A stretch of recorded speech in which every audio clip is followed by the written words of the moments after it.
This is week 3. We're going to be looking at what sin did to God's original design, how it messed everything up. It is on. It has been on. It's been recording you this whole time. Don't worry. It's called editing. Where are we? In the workbook, that's a real good question. Probably we're going to be heading into part 2. Oh, okay. Last week we talked about the different Greek words for love. I watched it. Good. And Even took notes. wow, it's impressive. Research is a good thing. It makes you take notes. That's good. So, and again, you know, just as a bit of review, and obviously the nice printout diagrams in the workbook look better than my hand-drawn stuff. But again, when God made us, He made us in His image. He made us to be connected to Him. He made us to receive Him. He would be the source. He is our source of life. He is in essence, just by His divine nature, the source and giver of life. And so He designed man to be that, in essence, His conduit. He poured Himself into us and then through us. So out of the abundance of what He would pour into us, it would overflow to the people around us.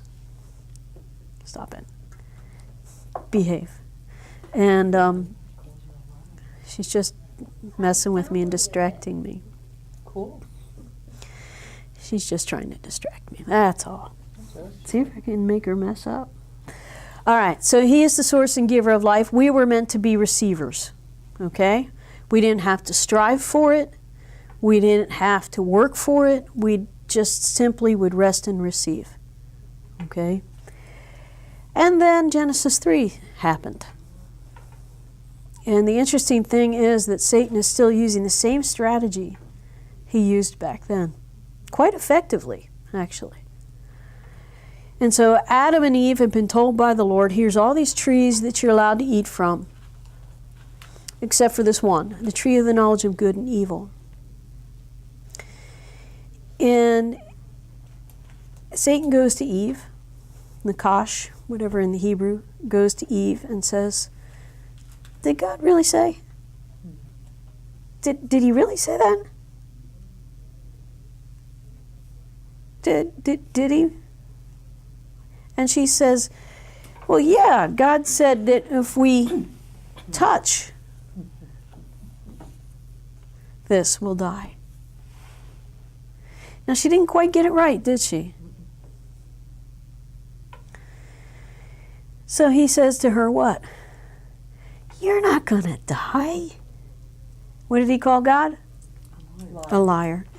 Again, what He's trying to do is get her to violate the principles that God lays out for us in Proverbs 3, 5, and 6. Now, she did not have Proverbs 3, 5, and 6 memorized. But the principles were still there, nonetheless, which says, trust the Lord with what? All your heart. Don't lean on don't figure it out for yourself. Don't lean on your own understanding. In all your ways, what? Acknowledge Him. In other words, I know Him. I know what He says. I'm going to listen to Him. And then what's He going to do? Make your path straight. You'll know which way to go. There'll be no crookedness, no wrong turns. Yeah, she took a really wrong turn. Okay? Yes, in the Satan, his nature is completely crooked at this point. Okay? What do we know about Satan? We know that he was the worship leader in Eden, in heaven, in the Garden of Eden. He was installed as in essence, the priestly angel. Okay, he's described as wearing this ephod in, is it Ezekiel or, I don't have those notes with me. But anyway, he's described as wearing this ephod in Eden, and he was present in Eden. He was leading worship. He was doing all that until he decided, you know what? I want to be God. And you've heard me say that I've conjectured that it was, you know, what was the only thing he couldn't do that we can do, and that's reproduce. You know, and so he wanted to be God. He wanted to make people or things or creatures in his own image and be worshipped. And one of the interesting things is if you ever encounter someone who is a Luciferian, that's how they call it. They don't call themselves Satanists. They call themselves Luciferians. We worship Lucifer. And he's not a bad guy in their eyes. In fact, he's the enlightened one, the shining one. And he was actually the Son of God, not Jesus. And that he is the one who's leading us to enlightenment. Okay? Wow. And the same kind of concept of the illuminated ones, or the Illuminati, okay? Who are many of whom are Luciferians. You know, show Lucifer on Fox, okay? Again, portrays him in that style. How the Luciferians describe him, he is portrayed in that show. There's a show. There was I don't think it's been renewed, thank the Lord. On Fox. Mm-hmm. I don't watch much TV. Yeah. Of all channels, you know, it's like, wait a minute. Yeah, yeah. Fox is not the pristine Christian, it's not a Christian channel, folks. It just happens to put a conservative face on every now and then. You know, so, you know, he's telling her, he's keeping you from all you can be. He's keeping you from enlightenment. He knows that when you eat of that, your eyes will what? Be opened. You'll be able to see. It'll be clearer for you now. The light will go on. And you'll be what? Like him, which is exactly what Lucifer wanted. Just think of his name, lucid, clear, light, lucidate, elucidate. Okay? He's also known as the morning star. Now, the light one. Okay? Shining ones. Angels will often be referred to as that. And so again, you think about the tree of the knowledge of good and evil. You've heard me talk about this in the past, that, okay, if I'm going to decide what's good for me and what's evil for me, whose role am I playing? God is the only one who can truly know good from evil. Okay, He's never designed for us to know evil, period. We were never designed to even experience it, let alone have any kind of gnosko or any kind of knowledge of it, okay? But, you know, I love my car. I've been blessed with a car, but who was that? Jay Bishop changed my oil for me. He comes in, he's like, how old is that car? And I'm like, golly, it's 14 years old. And I'm like, maybe I need to get a new car. I saw this Beamer. Really nice looking BMW on my way home. I'm like, it'd be really good for me to have that car. I'll swap it. I'll leave my Nissan and he can have, and I'll take his Beamer. Because it'd be good for me to have a new car, right? You see what I'm getting at? Yeah. Is that when you get there, you get into that selfish mode. What's good for me, I'm not considering about how it impacts other people. And that's just a little short example of why it can become a problem. Obviously, we've fought wars and people have been greatly pained when, thanks to humanity's being the one who decides what's good and what's not good. You know, we are moving. You've noticed this in our culture. That what's good and evil has really changed. In the last 10, how about the last 5 years? It's really changed. Let's just deal with the gender identity issue. You know, the whole sexual sin type, what's good, what's evil, what's not right, what's right, what's wrong. Moral anarchy has taken over. It's everybody does what's right in their own eyes. The ultimate result of sin is everybody will do what's right in their own eyes. Everybody will do what's good for them. The heck with everybody else. So she takes the fruit and she leans on her understanding. There's no maggots coming out of it. It's not mushy. It looks good. She has touched it and she hasn't died. Therefore, who's right? Lucifer, right? Because God said, hey, if you touch it, you're going to die. What's death? She didn't know what death was. He said that. He didn't say touch it, did he? God said, Thou shalt not eat. of the Right, Mhm. but she saw it. Right. she remembered it as touch. And that's how she's So to she's Satan. already, Right. You know, so she takes a bite. Now, what part of her dies? Her spirit, her connection to God. And we'll get into this more as we move into more diagrams. But as we have the three parts, the body, soul, and the spirit, that spirit correlating with the holy holies of me, the Spirit of the Lord had been upon her, had been upon Adam, and lived in them. They radiated light. They were creatures of light. They didn't need clothes because they were shining ones. They were lit up by the glory of God, covered, enveloped in it. And immediately when she ate of that, the light went out. And she's standing there bare butt naked. This is a problem. Because God's going to see that and recognize, oops, we messed up. Hands the fruit to Adam. I don't know where he was. I don't know why he wasn't involved in this. That's going to be one of the big questions I ask when I get up there. Where were you, dude? Okay? So he takes the fruit. Now Hollywood would turn this into like the Notebook Part 2, okay? He went with his true love. Barf. He rebelled against God. What she did was get tricked and deceived. What he did was rebel. He had to choose, do I go with her or do I obey God? So he takes a bite. Immediately the light goes out. And they're flooded with emotions that they were never meant to feel. Anxiety, fear, anger. They're mad at each other. You stupid woman. Well, where were you when I needed you? Why didn't you protect me? Why didn't you intervene? It's your fault, not mine. No, it's your fault, you stupid woman. Life was really good in the garden until he made you. Well, if he had given you a brain, can you hear the dialogue now going back and forth? And she looks at him and says, fix this. So they grab some leaves. Okay, now people are like, well, they're covering up.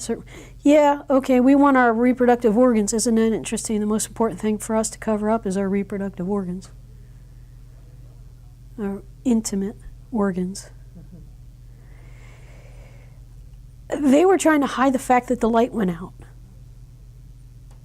You know, some people, oh, they're trying to be a tree. No, they were trying to hide the fact that the glow, the light, was no longer shining. Maybe God wouldn't notice. Okay? If we cover ourselves with leaves, maybe God won't notice. Somehow we've got to cover this up. This was the first cover-up attempt that went on. Does God know what's going on? Absolutely. He's walking in the cool of the garden. He cries out to them. His heart is broken. Why? Because they chose things that are going to hurt themselves instead of choosing to follow him. He already knew what he was going to do. He already knew what was going to happen. And Satan's over there laughing. And so all of a sudden, Adam and Eve have gone for people who just simply needed to receive God's life and live in the abundance of what he's given them in the garden. They didn't have to pull weeds. One of the things I've neglected, I've kept up with the mowing, but I've neglected the landscaping of the house, unfortunately. I just don't have the time. And there's certain weeds out there that I've grown to hate. And I look forward to a day when I won't have to deal with them. You know? A lot of people think we're going to spend eternity in heaven. No, we're going to spend eternity on the new heavens and the new earth. And that new earth is going to be restored to what Eden was like. So I look forward to that. But these guys were flooded with all kinds of dysfunctional emotions. We were never meant to feel anything but the fear of God. All other fears, forget it. Anxiety, forget it. We're not meant for it. Depression, not meant for it. Grief, oh my, no. We were not meant to feel grief. We were not meant to feel insecure. We were not meant to feel inadequate. We were not meant to feel worthless. Those emotions are like pouring water in a gas tank. Gas is expensive. Wouldn't it be cheaper to run it on water? Okay, especially at my house because I have well water. Just back it up, pour it in, take. You have really good well water. You know, what would happen if I did that? Not only would the car not work then, it wouldn't work ever again. You know, it creates total dysfunction. These emotions that flood us now, because we're cut off from the source of life. This is not only what did only impact Adam and Eve, obviously it impacted us. And that we start out at a deficit. We start out in this life disconnected from the source of life. And so we start hooking into people. Come here, love me, accept me, make me feel good, but don't hurt me.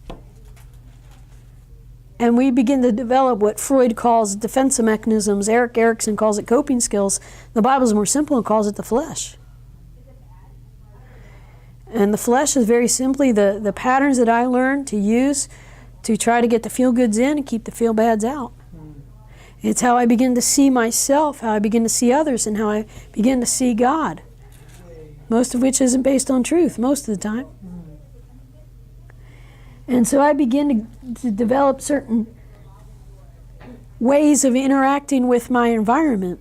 And those flesh patterns are going to fit in one of three major categories. Yucky flesh, plain vanilla flesh, or prime rib flesh. Or what was the third? Prime rib. Oh. Okay? The yucky flesh is someone who's grown up with a lot of negative messages. You're stupid, you can't do anything right, you're never going to amount to anything. You know, and so they begin to see themselves very negatively.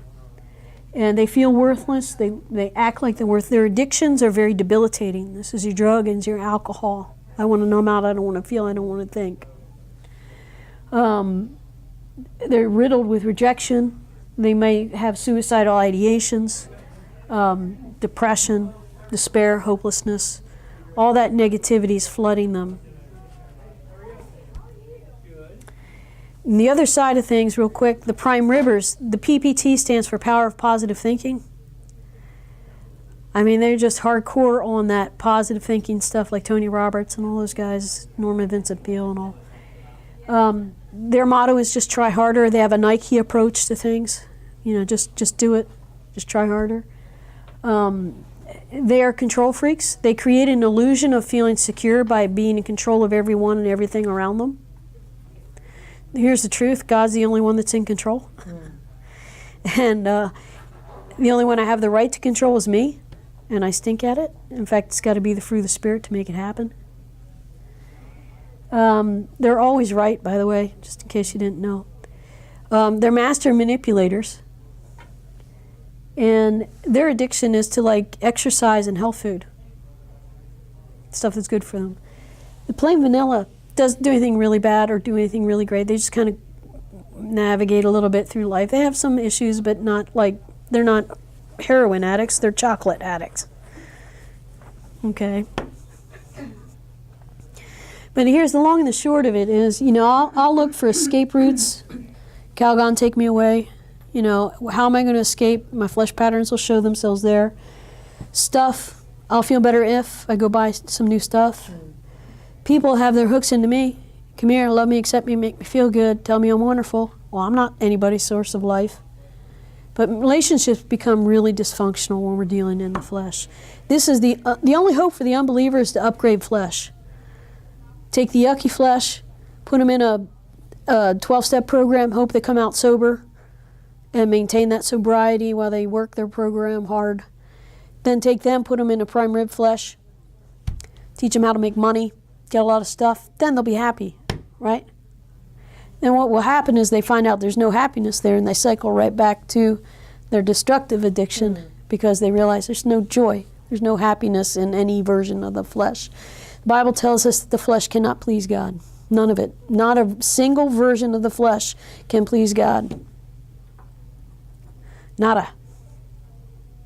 It's actually sometimes better to have yucky flesh because you come to the end of yourself a lot quicker. I'd rather deal with a yucky flesh client than a prime rib client because prime rib clients just think they can still do it. They're the ones that are broken down. Right? The prime ribbers? No. The yucky flesh gets to the end of themselves quicker because they ain't got that far to go. All right. Next time we get together, we are going to diagram out flesh. for you guys. I'll bring in a couple extra diagrams. Not that diagrams are actually essential, you just be answering some questions.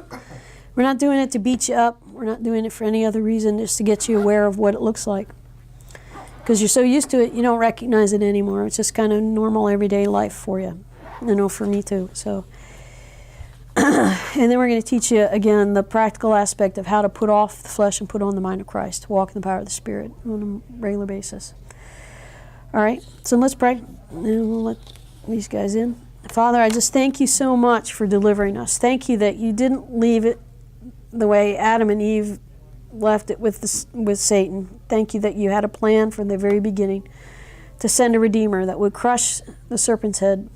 And Lord, even though Jesus had to go to the cross, he knows and we know it was well worth it. You've redeemed us. Thank you so much that you have given us another option than handling life in our own strength and resources. Thank you that you love us, you delight in us, you're more than enough for all that we need. And we give you glory in Jesus' name. Amen. Amen.